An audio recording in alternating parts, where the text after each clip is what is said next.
मुख्य निवडणूक आयुक्त राजीव कुमार यांनी आगामी महाराष्ट्र विधानसभा निवडणुकीसाठी नाविन्यपूर्ण आणि प्रभावी मतदार जागृती धोरण राबवण्याच्या केलेल्या आवाहनाला प्रतिसाद म्हणून ठाणे जिल्ह्यानं मतदारांचा सहभाग आणि नागरी सहभाग वाढवण्याच्या उद्देशानं महत्त्वाकांक्षी कार्यक्रम सुरू केलाय।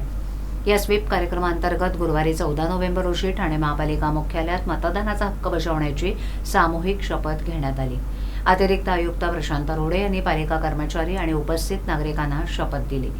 ठाण्याचे जिल्हाधिकारी तथा जिल्हा निवडणूक अधिकारी अशोक शिंगारे यांच्या नेतृत्वाखाली राबवण्यात आलेल्या या सामूहिक शपथ उपक्रमाचं ठाणे महापालिका मुख्यालयातील कैलासवासी नरेंद्र बल्लाळ सभागृहात आयोजन करण्यात आलं होतं। त्यात उपायुक्त अनघा कदम, माहिती जनसंपर्क अधिकारी रवींद्र मांजरेकर इत्यादी उपस्थित होते। त्याचबरोबर स्वीप कार्यक्रमांतर्गत मतदार जनजागृतीसाठी ठाणे महापालिका मुख्यालय तसंच प्रभाग समिती कार्यालय इथे मी मतदान करणार हा फलक ठेवण्यात आलाय।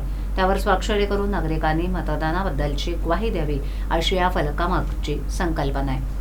पालिका आयुक्त सौरभ राव यांनी या फलकावर स्वाक्षरी कैलासवासी नरेंद्र बल्लाळ सभागृहात केली। त्यानंतर अतिरिक्त आयुक्त प्रशांत रोडे, उपायुक्त अनघा कदम इत्यादींनी त्यावर स्वाक्षऱ्या केल्या। हा फलक पालिका मुख्यालयात तळमजल्यावर दर्शनी भागात ठेवण्यात आला असून त्यावर नागरिकांनी सही करावी असं आवाहन पालिकेनं केलं आहे।